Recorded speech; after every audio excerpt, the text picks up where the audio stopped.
Good morning, everyone.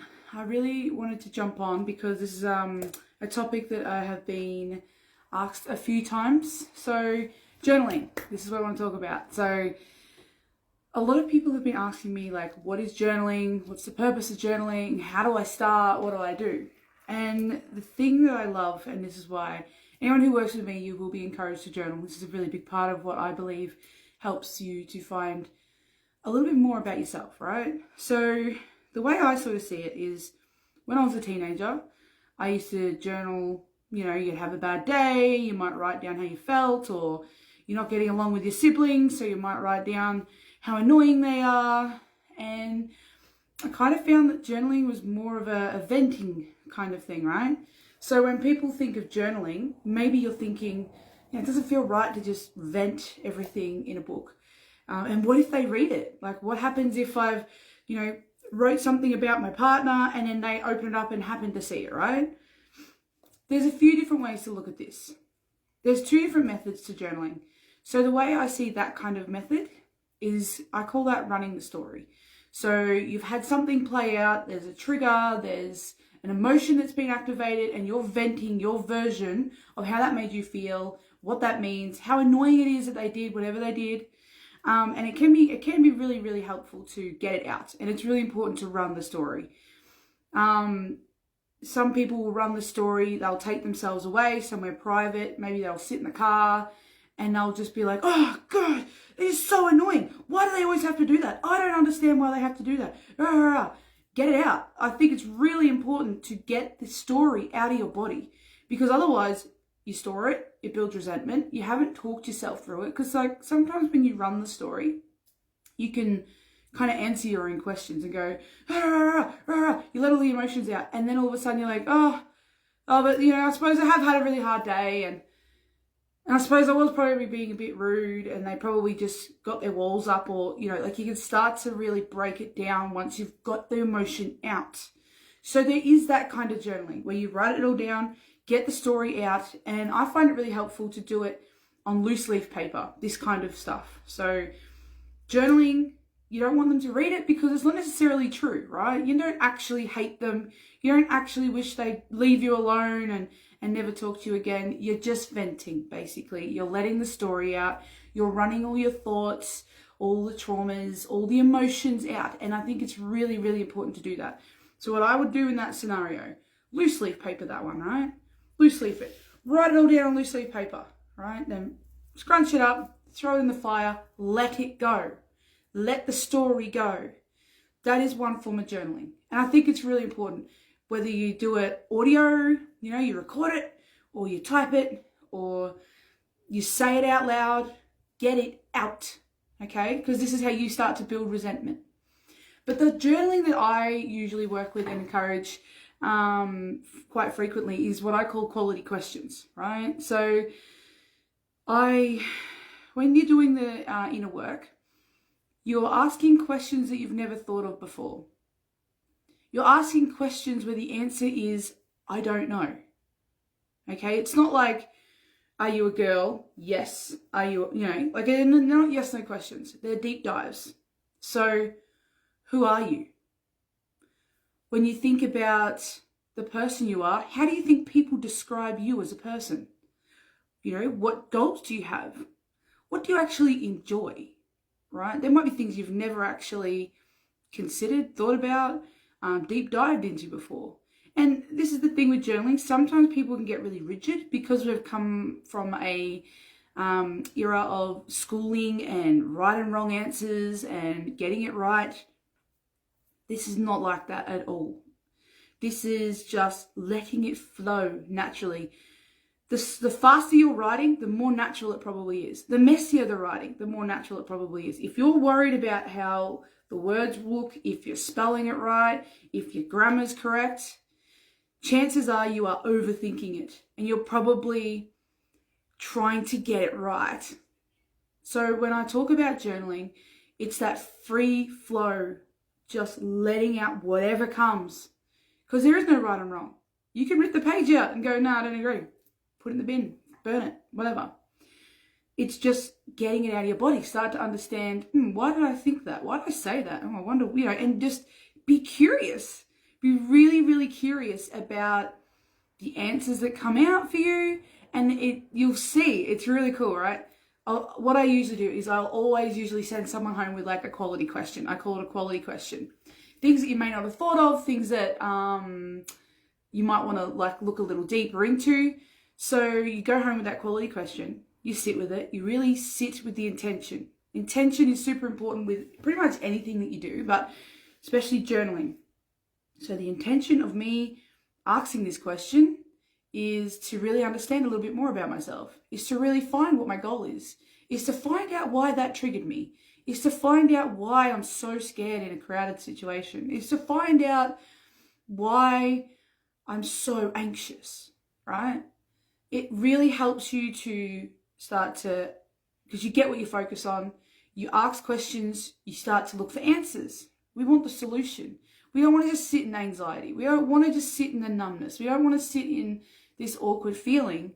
We really want to start to unpack why, get curious and grow and learn. And journaling is just such a good way of doing it. And I love it. Like whenever I have a situation that I'm really struggling with, my go-to has been journaling. And I struggled with journaling because of my old way of journaling. And this is why I thought this was really important to share with you guys, because it doesn't have to be like that, right? It's what you want to get out of it. This is all intuitive. This is all based on what you want to do. I have really good quality questions that I ask that people may not have thought of before. So when people do sessions with me, I'll ask different questions. And the key is to just really feel into them. It's the feeling into it that's important. You're not answering a question. You're trying to figure out who you are and why you do some of the things you do, why you react the way you do, why certain things play out in your life the way they do. And it's just a really awesome, available tool for everyone to use. Because even if you can't physically write, there are people out there that can't write, there is audio. You know, you can record the answers on your phone. You can just literally sit in like, you know, kind of like a set the space and just feel within. You go, oh, yeah, how do I feel about my life right now? Where am I at? Yeah, like be intentional. You know, journaling doesn't have to be the physical writing. I encourage it because there's something about pen and paper that I just find really therapeutic. But I know some people really struggle to physically write, and that's obviously, there's always ways around things. So I don't want that to inhibit anyone trying this method. But start asking some pretty awesome questions. The I don't know questions. The unknown questions. If you already know the answer, what's the point? And if you do know the answer, but you think there's a little more to it, then free flow. Just go, oh, you know, I think I know the answer. And then as you write the answer, you'll just see that other stuff will come up and you'll be like, oh, whoa, I didn't expect that. I didn't see that coming. It's a really good communication tool as well. So for me, as I've talked before, I have always struggled with verbal communication. My nervous system has been trying to regulate and get more comfortable with face-to-face confrontational conversation, right? And it can be quite confronting, especially for someone who's been in a domestic violence relationship or haven't had family members respond well, or, you know, at school, if you've tried to voice something and it's come back at you and you've been isolated or attacked. There's lots of reasons why we struggle with that confrontational of communication. Pen and paper can be a really awesome tool to really help you break through that barrier. So something that I did was had to have a conversation with someone. I knew I needed to, and I wanted to work on this. So instead of just confrontationally having that face-to-face, because I knew my nervous system would arc up, I would get over-emotional, it may not have panned out as well, I tried a new method. I wrote it down. I'm like, all right, I'm going to write this down, and then I'm going to read the letter. There's something about holding that piece of paper between you and that safe person, keeping in mind it's a safe person that you want to be doing this practice with, because if you do this practice with someone who's volatile, it's just going to keep rewiring that nervous system to not trust. So if you've got a safe person that you know is going to respect that part of you and want to work and grow that with you, this method can be really handy. Write it down, right? So for example, maybe your partner has done something and you want to talk to them. It's very kind of potentially even really simple, but you're nervous about talking to them because your nervous system is wired to just go into fight, fight, freeze because of all the trauma you may have been through. Okay, I want you to know you're not alone. This is very real. This isn't you, I'm weak, I just can't, I'm not good at it. No, you've been through some stuff. Your brain is trying to protect you. So let's show the brain that you are safe. Let's give it some trust that it's trying to keep you safe, but you've got this. And you're going to try new methods to try and show your brain that it's okay. I know in the past it wasn't safe, but I've got some ideas on how we can feel a lot more safer in these sorts of environments. So writing it down on a piece of paper and being like, all right, so say the issue is they didn't do the dishes and they never do the dishes and it's starting to frustrate you and you know it's kind of dumb and you should be able to say, just, can you do the dishes? But obviously it might be a trigger because you've said that in the past, it's turned into a problem. Write it down, right? First, maybe you want to run the story. Oh, he's so annoying. Why does he do that? Do that. Let it out. Let that story out of your body because it's not helpful to come to the table with that. It's not helpful. Get rid of that. Burn it. Let that go. Okay? And then sit down and go, all right, what is my intention? What is my intention here? The intention is I want to feel heard. I want them to understand where I'm coming from, but I want to do it with respect because I know that they're obviously not doing the dishes because they want, to upset me. That's never the case, right? We know that with our loved ones. So the intention is to actually be closer together.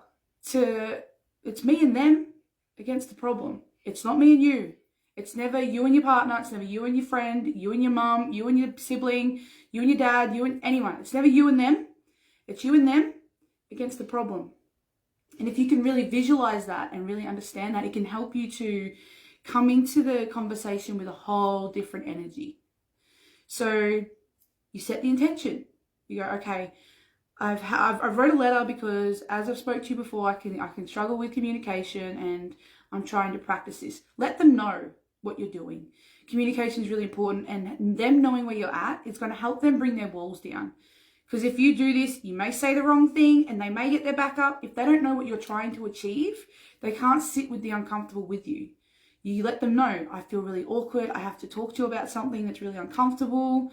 Are you open to having this space? Can you hold space for me to try and practice this in a way that's going to help me be closer to you? Because at the end of the day, that's what we want.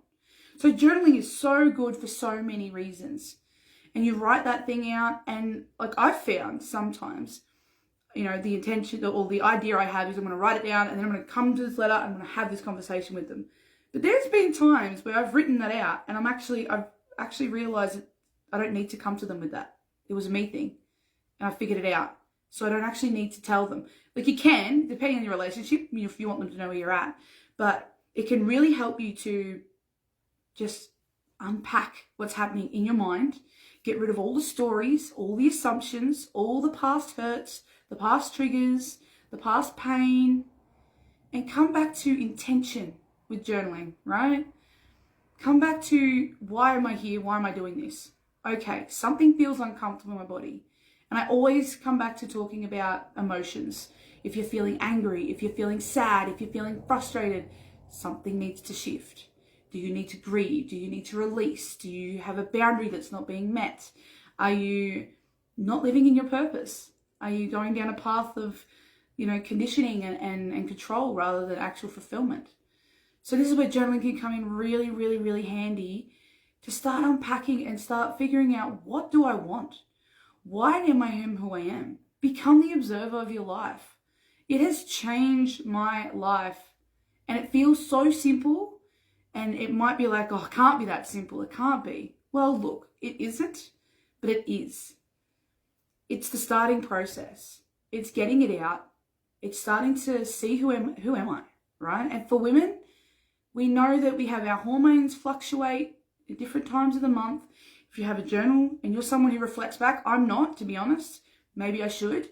But it could be a really handy tool to even go, at a certain point in this month, I know that I act a certain way. If you're that woman that your partner knows that, all right, you're getting your monthly next week, then start journaling what feelings are happening for you and what's going on for you. That way you'll have control. And that's what it's all about. We don't want to be controlled by our emotions We don't want to feel like we're just getting through life, reacting, unfulfilled, pissed off, you know? This is where you gain back control of your life and you're able to go, I need to make some real change in my life. But where do I start? You know, it's so hard to know where to start. So just start writing it down. It's simple. You don't have to make any drastic changes. You don't have to talk to anyone about it. You just start off by going within, whether through writing, audio, meditating. There's so many different ways to do it. Journaling is just one that I really have resonated with and really encourage, because you can physically see the words on the paper. I was listening to a guy today too, which I need to share, which is really interesting. And he was talking about, so say there's you and your partner and there's something you want to work on. And so the active listening is where we sort of struggle. We don't listen to each other. And I've talked to a mentor of mine who also talks about how nobody actually listens. We're just wired ready to, respond. We want to respond. So he said, sit with your partner with whatever the conflict is, whatever the issue is, and say nothing. Just listen. Write down word for word what they say. Okay? And it was really, really interesting, this study that they did, that when the male was writing word for word what the female said, and then the female was writing word for word, and this is just a general, okay, so I don't want to get anyone upset with the he, she thing, but write down exactly what they say. What has been noticed is when the women repeat back what the man has said, word for word, that's what he means. Okay? If he says, I feel like I'm not being heard, or you're not listening to me, or whatever the case is, word for word, that's what he feels. That's what he is. That's what it is. That's exactly it. When the man writes down what the woman has said and then repeats it back, she's like, no, that's not what I meant. I didn't mean it like that. I meant like, this is what I meant. Like, we struggle with the words.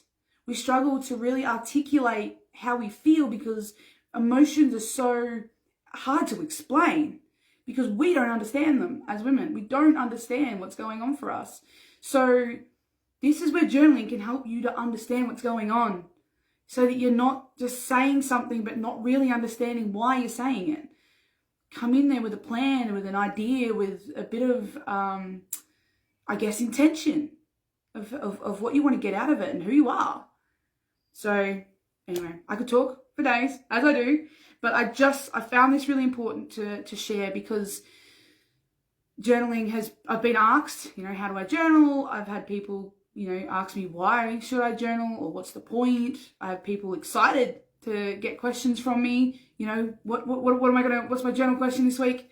So there's lots of different feelings around it. So I just really wanted to deep dive into that a bit because it's a really simple tool that we can all do.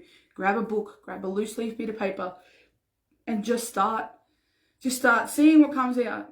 And if you want journal prompts, I'm someone who has like a heap of journal prompts that help you to really understand. That's a lot of the work that I do, is just asking unknown questions and then unpacking why they're unknown and walking that path with you. And this is what it's all about. Walking that path of, I don't know the answer to that. Cool, awesome. Let's go there together. Let's go find out. Let's see how we can get to the answer. And like same thing with the goals. It's not necessarily about the answer. It's about all the little bits in between as well. And that's where journaling can be really important because there's the question, there's the answer, but you've got a whole page in between that. Why? What's happening in there? Is it stories? Is it conditioning? Is it beliefs? Is it emotions? Is it just thoughts? Okay, we believe every thought that comes into our brain, and they're just thoughts. They're not real. Our thoughts are not always real. They are a whole bunch of data that has been collected from our past, and then it's been analysed now into the present to create a story of what you think is happening right now. And journaling can help you to unpack and really see that. The assumptions that we've made, the excuses, the emotions, the past experiences can really help you to see why the story you're running right now is the way it is. because we are all running on a story. We are all running on a story. But is that story serving you? Because most people, it's not. Most people, the story is not serving them, and they're unfulfilled.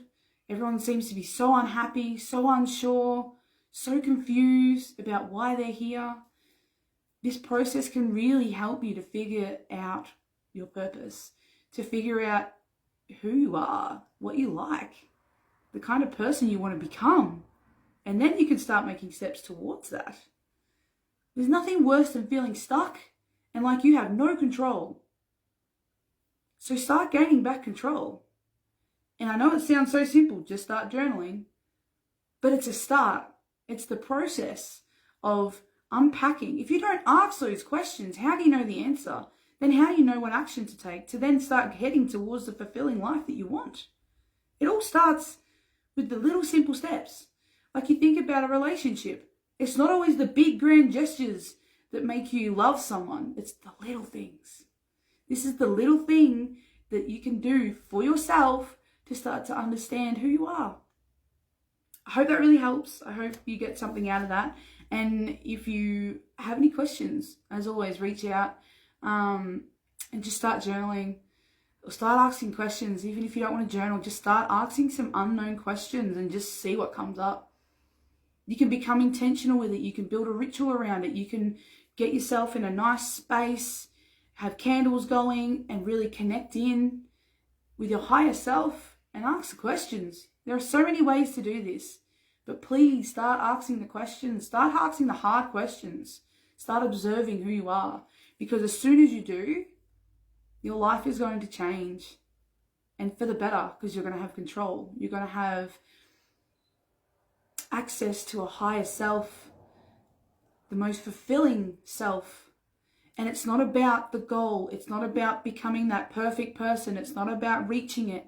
It's about, who am I going to be on that journey? Who am I going to be? And accept that. We are never going to be perfect. But enjoy the journey and embrace each step that you take and go, oh, look at me go. You know, celebrate that.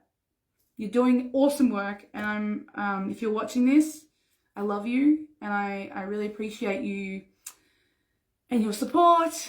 And yeah, I am really, really honored to be able to do this. Really honored to be able to share my experiences, share my wisdom, share the knowledge that I learned from others as well. We all have something to share. We all have power. So I want you to start unlocking yours, because you deserve it. It's what you're here for. But have an awesome day. Much love, and I'll talk to you soon. Bye.